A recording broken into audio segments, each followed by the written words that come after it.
regarde un petit peu les collections que nous avons, on a beaucoup d'états civils, on a beaucoup de recensement, ça on commence à les trouver un petit peu partout. On a beaucoup moins de collections qui vont étoffer un petit peu nos généalogies, donc savoir où nos ancêtres sont allés, comment ils ont vécu, qu'est-ce qu'ils possédaient, voilà, les aventures qu'ils ont vécues dans leur vie. Et c'est vraiment ce qu'on cherche à développer chez Family Search pour avoir de l'histoire. On ne veut pas uniquement de la donnée brute, un arbre squelettique, on veut un arbre plein de feuilles, un arbre riche et coloré. Et donc c'est ce que nous voulons tous. Je pense que vous avez, comme l'a dit Virginio, des tas d'histoires sur vos ancêtres grâce à ce que vous avez pu découvrir à travers d'autres documents que l'état civil et le recensement. Donc, partenariat avec les anodes, parce qu'on sait qu'à partir du XVIIe siècle, notamment, une partie de la population non négligeable française a voyagé à travers l'empire colonial français qui s'est développé au fil des siècles.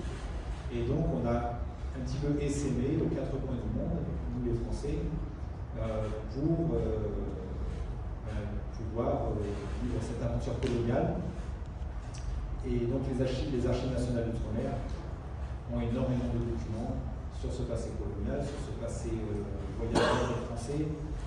Et on a, par le passé, numérisé de très nombreuses collections. Alors je dis numérisé parce qu'aujourd'hui elles sont numérisées, à l'époque on les microfilmait. Et ces collections représentent aujourd'hui dans le catalogue de Family Search environ 2000 entrées, c'est-à-dire qu'on a 2000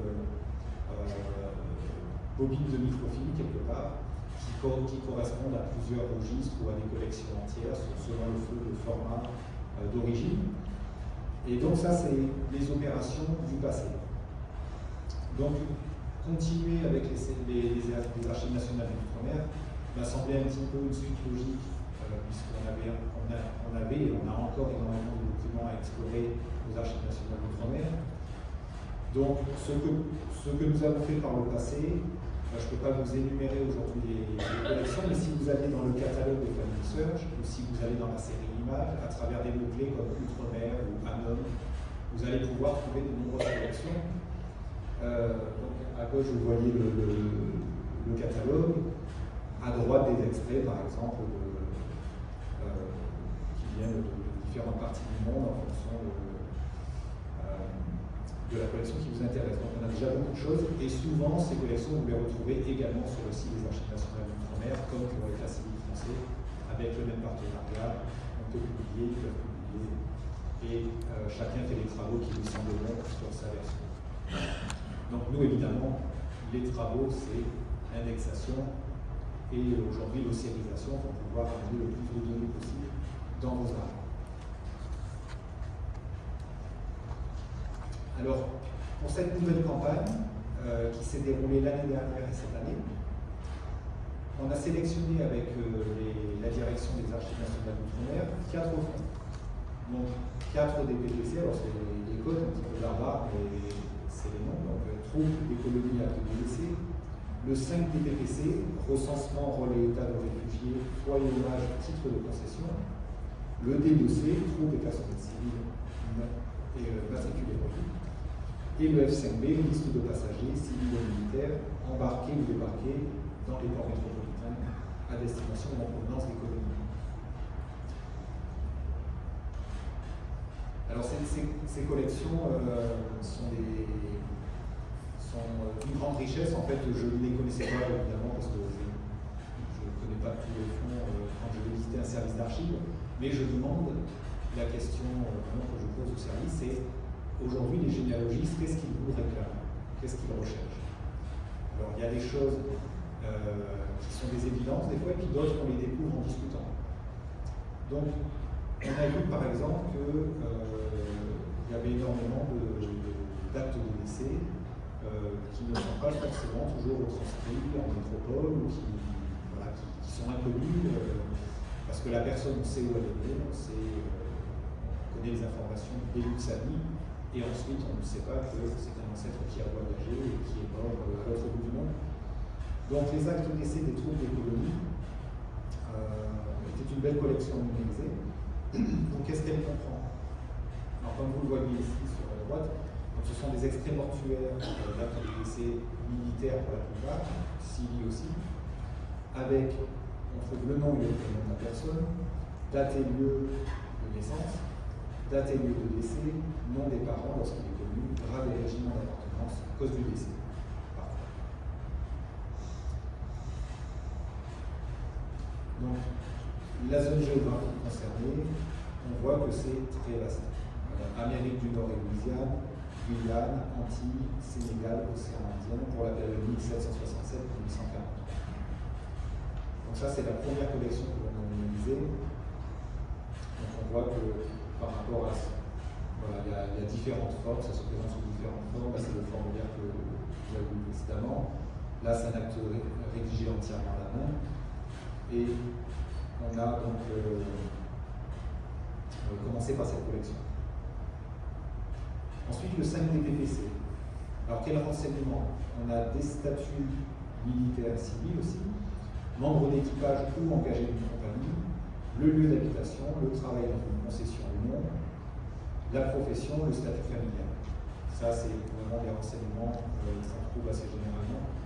Mais aussi l'environnement et les renseignements sur le quotidien. Donc là, je ne vais pas tout vous lire, mais vous voyez sur les différents types de renseignements que l'on peut trouver que c'est une grande richesse.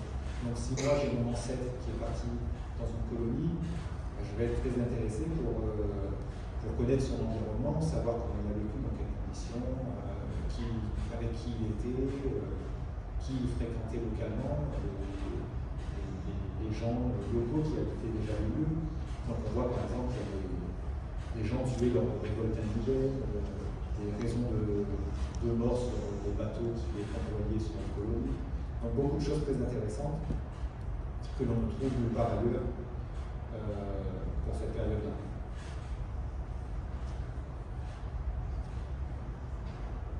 Donc les zones géographiques concernées, encore une fois, l'Amérique du Nord, donc ça montre un petit peu tous les territoires d'Amérique du Nord que vous trouverez à travers ces collections. L'Amérique du Sud, Guyane, Malawi, les Esquimaux, les Antilles, Sénégal, l'Océan Indien, pour 1664-1880. Très intéressant aussi, en parcourant ces collections, au fur et à mesure qu'on les numérisait, je me suis rendu compte qu'il y avait aussi beaucoup de renseignements sur les esclaves. Il y a des recensements d'esclaves où on trouve des noms pour les esclaves. On trouve le pays d'origine que vous voyez ici par colonne. Donc ça va permettre aussi, l'âge, ça va permettre de faire des études qui vont être riches pour les descendants d'esclaves dans ces collections-là. Le D2C, donc les troupes et personnels civils matriculés au revue, donc quel type de documents?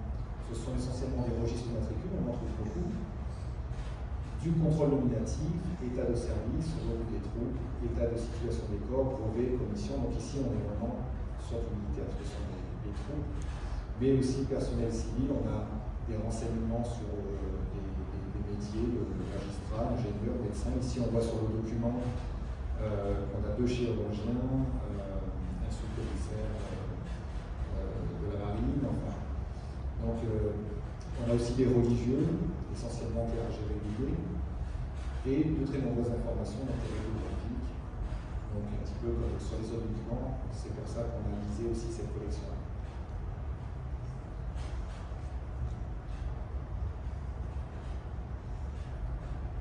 Donc, idem, la zone géographique est très large, donc toujours un petit peu la même chose avec l'Indochine aussi, l'Océanie.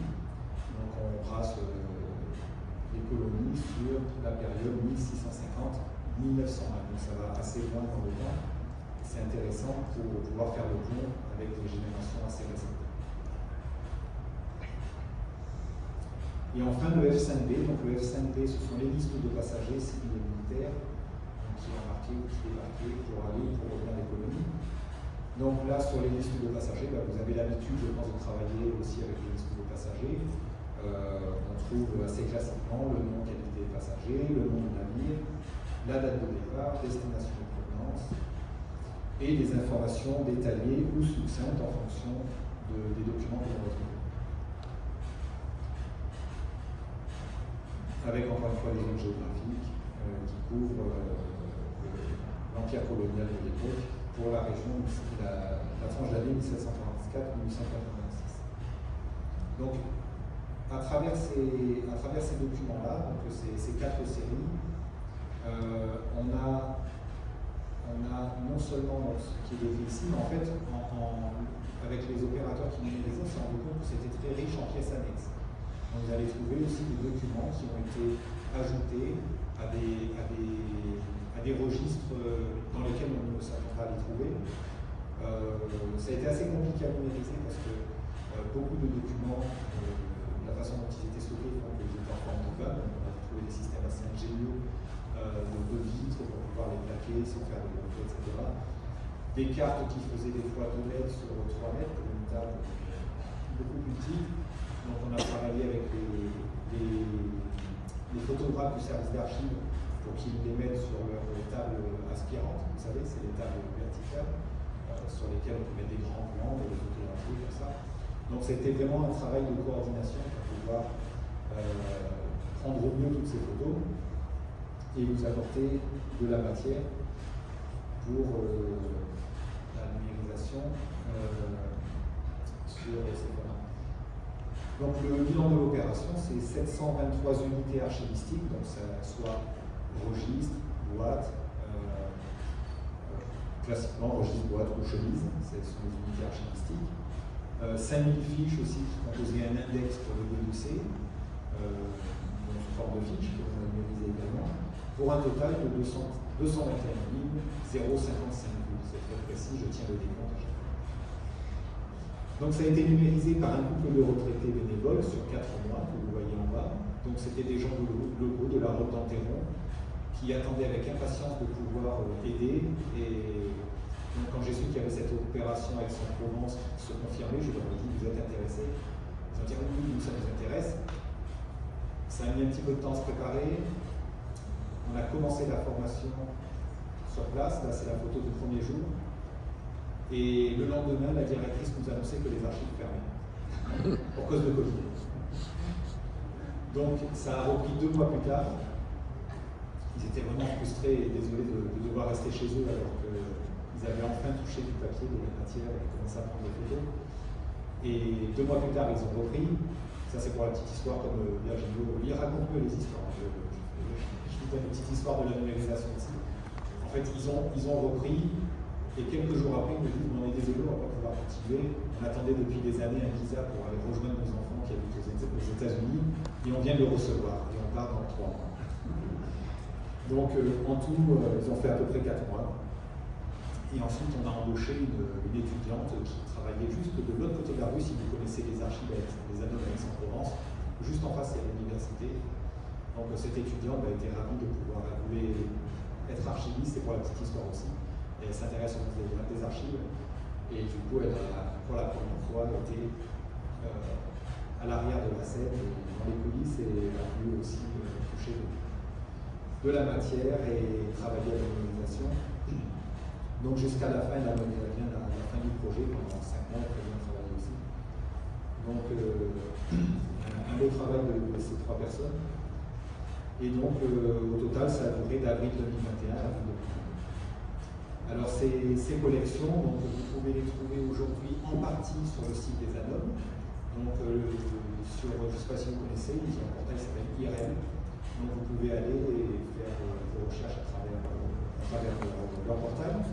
On les trouve aussi dans la section images de Family Search. Donc quand vous allez dans le menu rechercher, images, et vous y accédez. Donc je ne sais pas si elles sont toutes de part et d'autre, il me semble qu'aux Annales ce n'est pas encore totalement.